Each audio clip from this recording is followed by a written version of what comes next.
Today we're going to paint some koi fish. So first we're going to start by drawing the koi fish.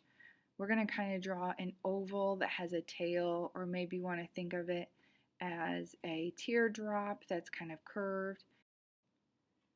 Then we're going to add the fin to the tail to the back.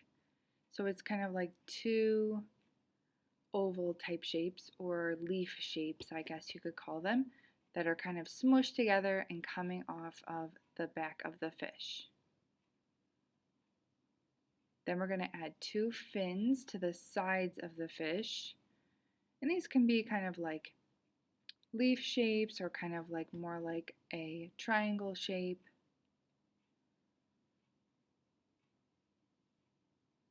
And you want two on each fish coming out kind of near the head. I'm also going to draw where the body meets the head and make the head look a little bit more pointed, kind of where their mouth is going to be.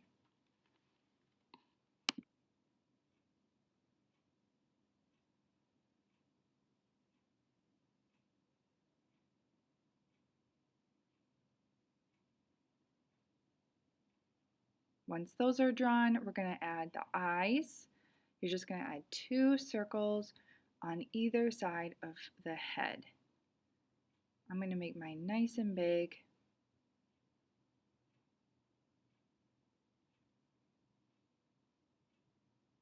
Then I'm going to add the other things that are in the water. So we're going to add some lily pads. So we're going to draw some circles, different sizes on the paper depending on how much room you have in the water.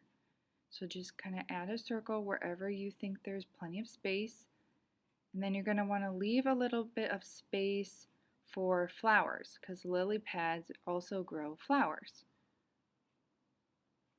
When you're drawing the lily pads, you want to also draw like a pie piece in the lily pad. And this is kind of just the shape that the lily pad has. It has kind of like a pie slice hole in it. So we're going to draw that triangle in the circles, and then we're going to erase that line on the ends.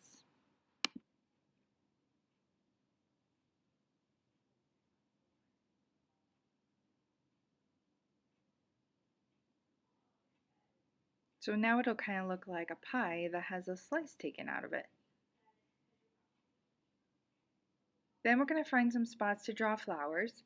You can draw the flowers as if they're not opened already. You can draw them as if they're already opened all the way.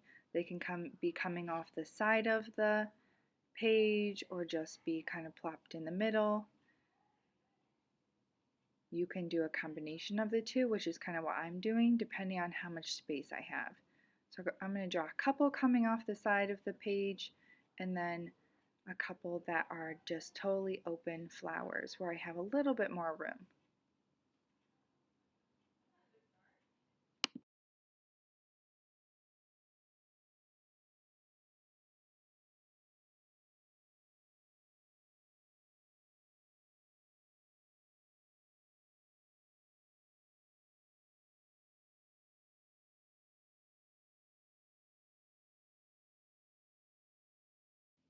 Okay, now we're going to go in with the oil pastel, and we're going to start with our warm colors.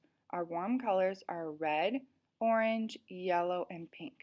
Colors that remind us of a sunset, a sunrise, or maybe even a fire, a warm fire. So first we're going to outline our fish with whatever color you kind of want to use to color the inside of the fish. We're going to outline the fish to start. Making sure that you're staying on the lines as best as you can.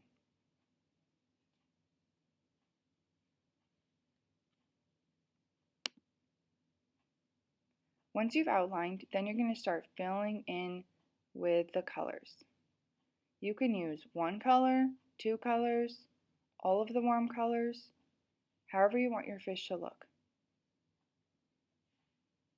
Make sure that you're using the oil pastel correctly, pressing nice and hard to get that rich, bold color.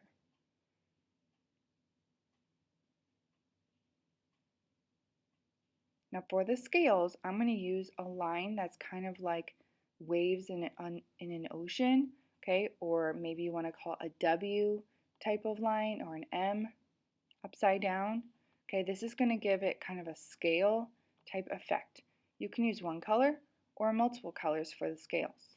I like to overlap mine with different colors to create variety.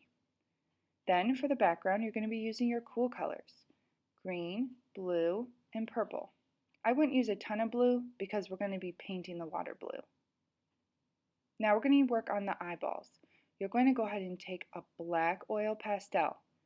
You're going to use the black oil pastel and create a little white circle in the corner of each eyeball. This little circle you're going to keep white.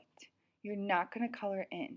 This is going to create a little highlight and make our eyes look real. So then after the little circle, I'm going to outline the larger circle and then color in everything except for that tiny little circle, leaving the little circle white. Then I'm going to go ahead and start adding my watercolor. I'm going to be using cool colors in the background still. Lots of blue for the water. I like to do different types of blue. I'm using kind of a blue and then more of a teal or turquoise type of color, like a blue-green.